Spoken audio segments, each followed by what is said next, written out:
We begin tonight with a new twist in the now controversial debate on campaign financing. The fate of the new law gazetted by the electoral body, IEBC, earlier in the week is now in limbo after a committee of parliament declared it barred. Now, the National Assembly Delegated Legislation Committee claims that the commission contravened the gazetting of the campaign spending limits without parliament's approval. But as our very own Chemutai Goin reports, IEBC insists that they acted strictly within the law. Take a look. There's an issue. It was a heated sitting at the Committee on Delegated Legislation as IEBC officials led by Chairman Wafula Chebukati came out to defend their decision to gazette a portion of the campaign financing regulations that capped election spending by candidates and political parties in the forthcoming general election.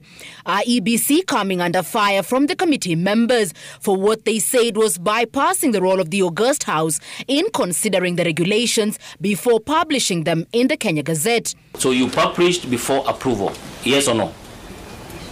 We published limits, not the regulations.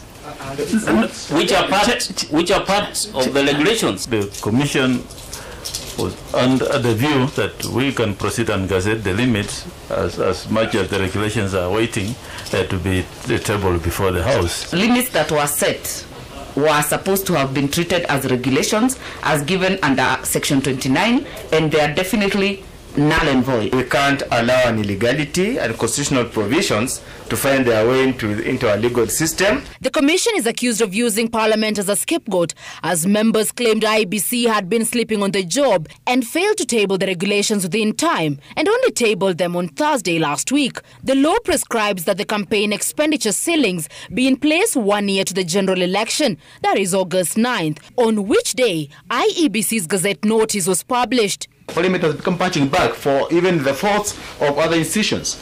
You went ahead to spend public money to make gazettement without approval, so that for all who would care to know is that IEBC has done its job. The people are not doing anything in Parliament. At no time did the commission want to paint Parliament in bad light, and I just want that on record. That we had no such intention. We are simply performing our role as per the law. But it is emerging that Parliament and the IEBC have different interpretations of sections of the Election Campaign Financing Law. IEBC relied on Section 18 of the Campaign Financing Act, which mandates the Commission to gazette the regulations limiting expenditure.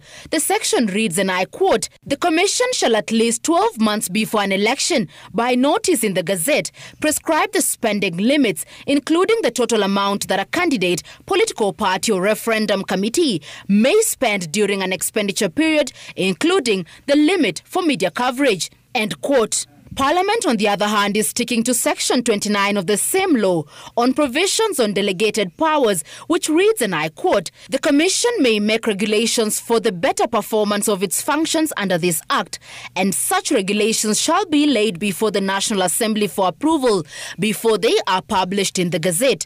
End quote. The MPs argue that since the campaign expenditure limits were part of the regulations before the House, IEBC should not have gazetted before Parliament's nod. But IEBC would have been out of time were they to await Parliament's approval before publishing the limits, which must be gazetted at least 1 year to the election.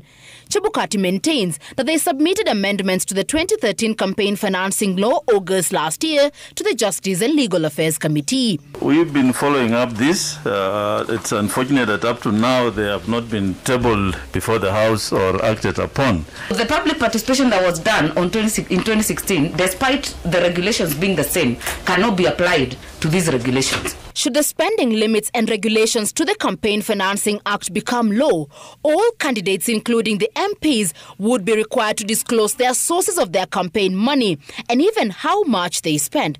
Question is, would they be comfortable to do so? While the campaign financing regulations were set to level the playing field and ensure transparency in the campaign process, the decision of the Delegated Legislation Committee now gives politicians the free will to spend whatever money they will have accrued, especially in the upcoming 2022 general elections. Chemutai Goin, Citizen TV, Nairobi.